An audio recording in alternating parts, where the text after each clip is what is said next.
In the last days, the Bible tells us a horrible series of events will take place in the lands of Israel and Syria. One of these events is the disappearance of Damascus as one of the premier cities in the world. The oldest continually inhabited city on the planet, Damascus has witnessed at least 5,000 years of human history, and some historians believe the city actually dates back to the 7th millennium BC. In fact, the Apostle Paul was on the road to Damascus when Christ first appeared to him, an event that transformed not only his life, but the course of human history. In the very near future, Damascus will once again play a major role in human events. The prophet Isaiah provides us with God's commentary on a future conflict between Damascus and Israel, and in so doing, he reveals certain prophecies that have been partially fulfilled in the past. However, the ultimate fulfillment of Isaiah 17 remains in the future. The current existence of Damascus, which will one day cease to be a city, as well as the historical absence of the coalition of nations prophesied to attack Israel and be destroyed by God, is proof that Isaiah 17 prophesies events yet future. This is what God revealed to the prophet Isaiah. This message came to me concerning Damascus. Look, Damascus will disappear. It will become a heap of ruins. The cities of Eror will be deserted. Sheep will graze in the streets and lie down unafraid. There will be no one to chase them away. The fortified cities in Israel will also be destroyed, and the power of Damascus will end. The few left in Aram will share the fate of Israel's departed glory, says the Lord Almighty. Isaiah 17, 1-3, New Living Translation. These opening verses paint a bleak picture. The city of Damascus will become a heap of ruins, utterly destroyed. Few, if any, buildings will be left standing. The once great city will be devoid of human life and will become home to every manner of wildlife in the absence of humans to chase them away. According to these verses, the cities of Eror, which are located on the northern bank of the Ammon River, just east of the Dead Sea, will also be deserted. However, the passage doesn't say they will be destroyed in the same manner as Damascus, just that they will be deserted. It may be that people simply flee these cities out of fear. In addition, many of these fortified cities in northern Israel will also be destroyed. The few who remain in Aram, 38 miles south-southeast of Damascus, will share the fate of these northern cities of Israel. Isaiah chapter 17 verses 4-6 paints a vivid description of the magnitude of destruction of northern Israel. He says, "In that day the glory of Israel will be very dim, for poverty will stalk the land. Israel will be abandoned like the grain fields in the valley of Rephaim after the harvest. Only a few of its people will be left, like the stray olives left on the tree after the harvest. Only 2 or 3 remain in the highest branches, 4 or 5 out of the tips of the limbs. Yes, Israel will be stripped bare of people, says the Lord, the God of Israel." The breadth and scope of destruction is clearly illustrated as God describes the Israeli landscape as stripped bare of people. Only a small fraction of people either choose to stay in the land or else survive what is a massive Holocaust, leaving only a few inhabitants who struggle in poverty. Isaiah goes on to say, their largest cities will also be deserted as overgrown thickets. They will become like the cities the Amorites abandoned when the Israelites came here so long ago. Why? Because you have turned from the God who can save you, the rock who can hide you. You may plant the finest imported grapevines, and they may grow so well that they blossom on the very morning you plant them, but you will never pick any grapes from them. Your only harvest will be a load of grief and incurable pain. Isaiah 17, 9-11. What could have caused such destruction? What could have completely annihilated the city of Damascus, killing millions and leaving much of Syria and the northern part of Israel uninhabitable? We'll get to that shortly, but before we do, let's examine the second prophesied event. We'll find this one in the book of Psalms, chapter 83. It's very possible when Syria and northern Israel lie in ruin, the enemies of Israel will see this as an opportunity to invade and to destroy her forever. However, God has a different plan in mind, and He will destroy these invaders Himself. We find a description of this in the book of Isaiah. Look, the armies rush forward like waves thundering toward the shore. But though they roar like breakers on a beach, God will silence them. They will flee like chaff scattered by the wind, or like dust whirling before a storm. In the evening, Israel waits in terror, but by dawn its enemies are dead. This is the just reward of those who plunder and destroy the people of God. Isaiah 17, verses 12 to 14. A more in-depth illustration of this attack is foreseen in Psalm 83. Do not keep silent, O God. Do not hold your peace, and do not be still, O God. For behold, your enemies make a tumult, and those who hate you have lifted up their head. They have taken crafty counsel against your people, and consulted together against your sheltered ones. They have said, Come, and let us cut them off from being a nation, that the name of Israel will be remembered no more. For they have consulted together with one consent. They form a confederacy against you. The tents of Edom and the Ishmaelites, Moab and the Hagrites, Gebal, Ammon, and Amalek, Philistia with the inhabitants of Tyre. Assyria also has joined with them, and they have helped the children of Lot. Psalm 83, 1 through 8. I believe that this Psalm 83 battle will precede the infamous Gog-Magog invasion of Israel, because we know that when they invade Israel, they will be living securely. They are far from secure right now. This condition of security becomes a reality only after the judgments are executed upon the surrounding Psalm 83 nations. The adversaries of Israel who seek to cut the Jews off from being a nation will form their own coalition. Unfortunately for them, they are described in Ezekiel 28, verses 24 to 26 as all those around them who despise them. They are those upon whom God will execute devastating judgments prior to the formation of the Russian-Iranian-led coalition.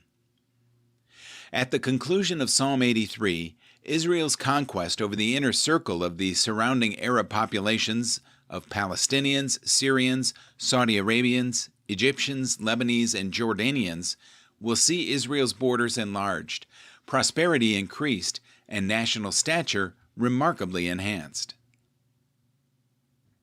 Israel will be living securely. In the future, when Gog and Magog invade Israel, they will be living securely. We find this in the book of Ezekiel chapter 38. No longer will the people of Israel have malicious neighbors who are painful briars and sharp thorns. Then they will know that I am the sovereign Lord. This is what the sovereign Lord says. When I gather the people of Israel from the nations where they have been scattered, I will show myself holy among them in the sight of the nations. Then they will live in their own land, which I gave to my servant Jacob. They will live there in safety and will build houses and plant vineyards. They will live in safety while I inflict punishment on all their neighbors who malign them. Then they will know that I am the Lord their God. Ezekiel 28, verses 24 to 26. All the nations that currently surround Israel hate Israel, and all of them have vowed to wipe Israel off the map. Have you ever wondered why none of the nations that surround Israel, including the Palestinians, are not part of the Gog and Magog invasion? Surprisingly, all those Arab nations around them who despise the Jewish state of Israel are conspicuously absent from the Gog-Magog Russian-Iranian-led coalition, which includes Ethiopia, Libya, and Turkey, along with several modern nations. Prophecy buffs have long wondered why this would be the case, since presently all those Arab nations around them who despise Israel are some of the most vehement enemies of Israel. Could it be that we find the answer to this in Psalm 83, where all those nations are defeated by Israel, most likely before the Gog-Magog invasion of Israel?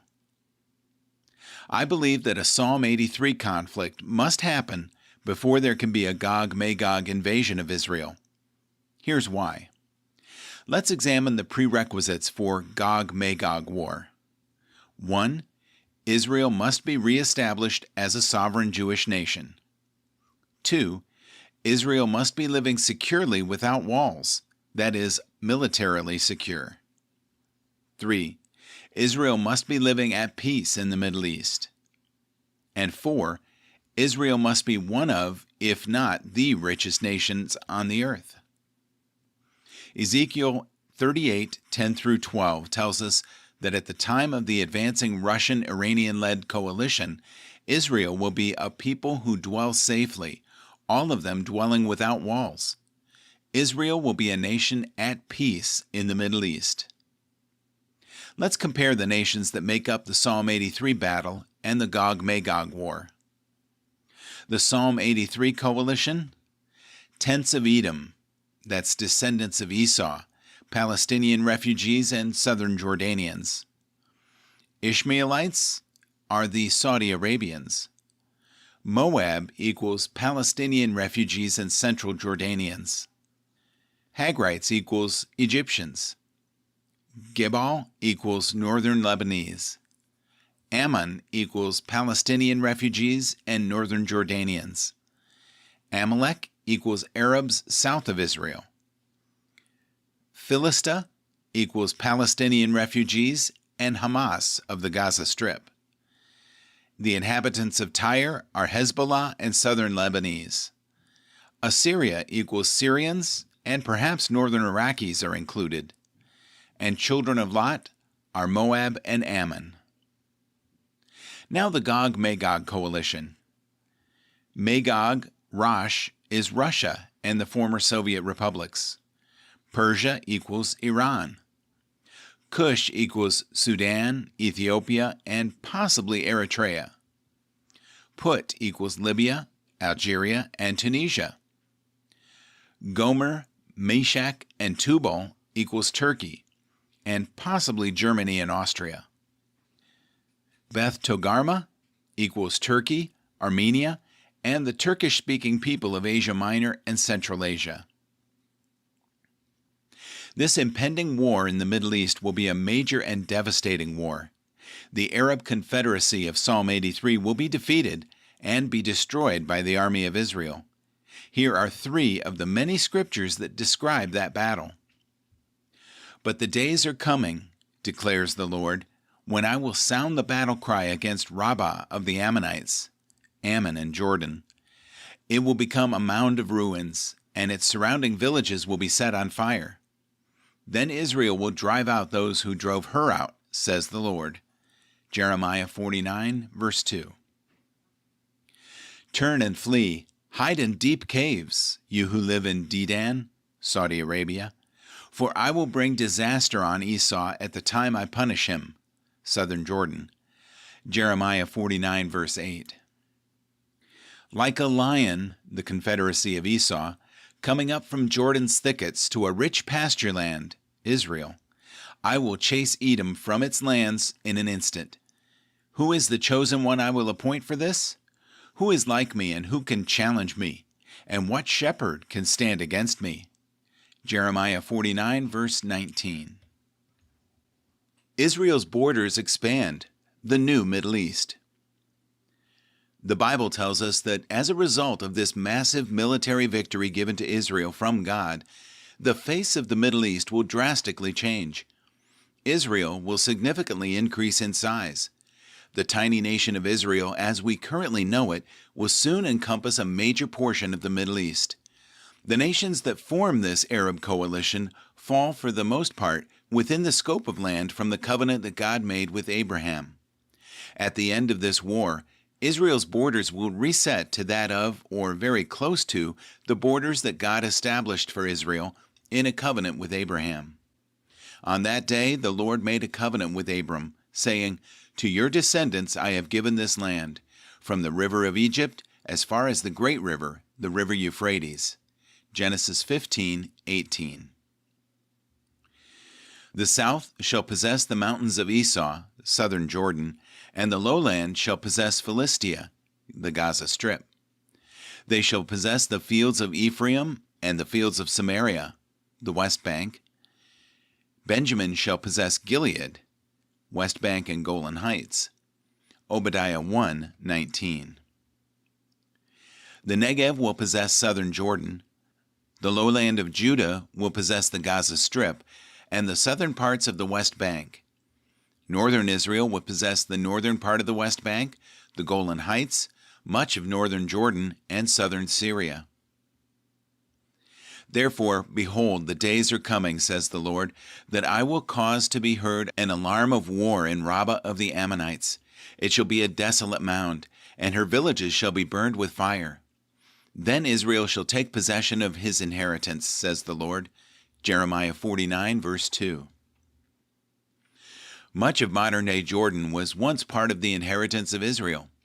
The tribes of East Manasseh, Benjamin, Gad, and Reuben once possessed land that is presently under Jordanian sovereignty, but this land will soon pass back to its rightful owner. In that day, 5 cities in the land of Egypt will speak the language of Canaan and swear by the Lord of hosts. One will be called the City of Destruction. In that day there will be an altar to the Lord in the midst of the land of Egypt, and a pillar to the Lord at its border. Isaiah 19, verses 18 and 19. Isaiah tells us that the expansion of Israeli sovereignty in the region will even reach into Egypt to some degree. 5 Hebrew-speaking cities will be established in the land of Egypt. There will be an altar erected to God, as well as a pillar erected to God on the border. Israel will be elevated to a condition of regional superiority due to their decisive victory over the Arab Confederacy. As such, they dwell securely in the Middle East for a time. The world will freak out.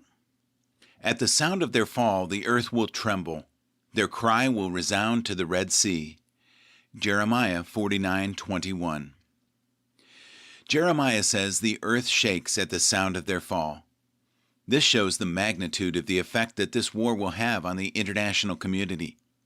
The Hebrew word used here is rash, which expresses the trembling experienced during a devastating earthquake and its aftershock. Isaiah 17, verses 12 and 13 describes it this way. O the raging of many nations! They rage like the raging sea. O the uproar of the peoples! They roar like the roaring of great waters. Although the peoples roar like the roar of surging waters, when he rebukes them, they flee far away, driven before the wind like chaff on the hills, like tumbleweed before a gale. If Israel finds themselves backed into a corner and feels that the only way to protect themselves is to take out Damascus, then they might use the Samson option. The Samson option refers to the nuclear strategy whereby Israel would launch a massive nuclear retaliatory strike if the state itself was being overran, just as the biblical figure Samson pushed apart the pillars of a Philistine temple, bringing down the roof and killing himself and thousands of Philistines who had gathered to see him humiliated. A nuclear bomb would obliterate Damascus and the surrounding area, making it uninhabitable, just as the Bible describes in Isaiah 17. We know this can happen, as history has shown us with the nuclear bombings of Hiroshima and Nagasaki in 1945. With Israel reeling from having to use the Samson option, the Psalm 83 coalition of nations will see this as their opportunity to finally take Israel out. Of course, God has other plans and gives Israel victory over this invading horde. This would give Israel control over much of the oil in the Middle East and make them one of the world's richest nations. With all the land they captured, it would finally give this tiny nation enough space to protect themselves, so they can live securely. Russia and Iran will not let Israel enjoy this victory and their newfound wealth for very long. Russia, with its huge Muslim population, along with Israel's archenemy Iran, will lead the Gog-Magog coalition in invading Israel, fulfilling Ezekiel 38. A wealthy oil field controlling Israel might be the hooks in the jaw that cause Russia to invade Israel, Unfortunately for Russia, Iran, and the rest of the coalition, God will intervene, protecting Israel and wiping out 6/7 of the entire Russian military. Everything we see developing is a sure sign that the tribulation period is fast approaching. The Bible teaches that the Lord will come to snatch up or rapture his bride, the church, out of harm's way before this tribulation begins. So if these tribulation events are close, then the rapture of the church must be nearer. Are you ready?